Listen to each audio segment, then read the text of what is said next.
Gusto mo bang matali na kayong dalawa ng inyong pinakamamahal? Hindi na kayo maghiwalay, magmamahalan na lamang kayo habang buhay kahit na magkalayo kayo o magkalapit, mag-away man kayong dalawa pa rin ang magsasama at magmamahalan. Kumbaga, hindi na kayo kagaya noon na pag nag-aaway kayo, tumatagal ng isang buwan.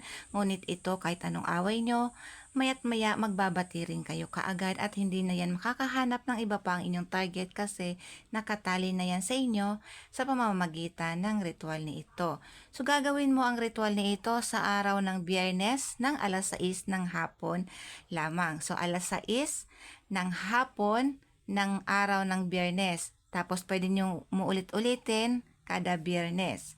So kumuha ka lamang ng isang kandilang pink at pula. Kung babae ka na ikaw ang gagawa, ang kandilang pink ay kumakatawan sa pagkatao mo, ang kandilang pula ay kumakatawan sa iyong target na lalaki. So kung halimbawa naman, ang same sex kayo ng inyong target, parehas na po pink ang inyong gagamitin. So, una, dito sa kandilang puti, kung ikaw ay babae, nagagawa is iukit mo dito gamit ang karayom ang inyong tunay na pangalan. Dito naman sa pula ay ang pangalan ng inyong target. Kung lalaki ang inyong target, iukit mo dito ang kanyang tunay na pangalan sa pulang kandila.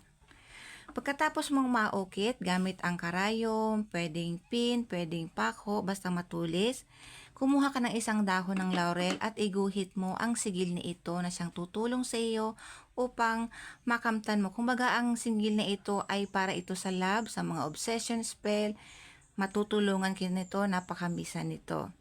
Tapos ang gagawin mo mga kaswerte, ilalagay mo lamang ito, pagdidikitin mong talawang ito, gamit ang dahon ng laurel, saka mo ito tatalian ng pulang panali.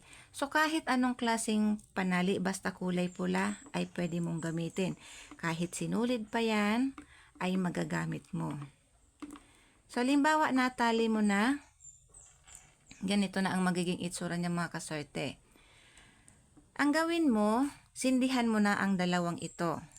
Sabay mo siyang sisindihan. Habang nakasindi siya, mag-usal ka ng panalangin. O mahal na poong Nazareno, isinasamo ko na ang kandilang ito na aking sisindihan ngayon ay magniningas sa harap mo bilang tanda ng aking kahilingan at naway patuloy itong sa amin ay tumanglaw upang makita namin ang iyong kalooban sa bawat pangyayari ng aming buhay. Amen. At isunod mong banggitin ang iyong kahilingan ng 3 beses. Pagkatapos mong magdasal, hayaan mong matunaw ito. Pag tunaw na ito, yung wax ng kandila ay ibaon mo lamang sa lupa. Pagkatapos ulitin mo naman ito sa Biyernes ng alas 6 ng hapon, kada Biyernes, gawin mo ito kada Biyernes hanggang sa makasyam na Biyernes ka. Maraming salamat, mag-iingat ang lahat.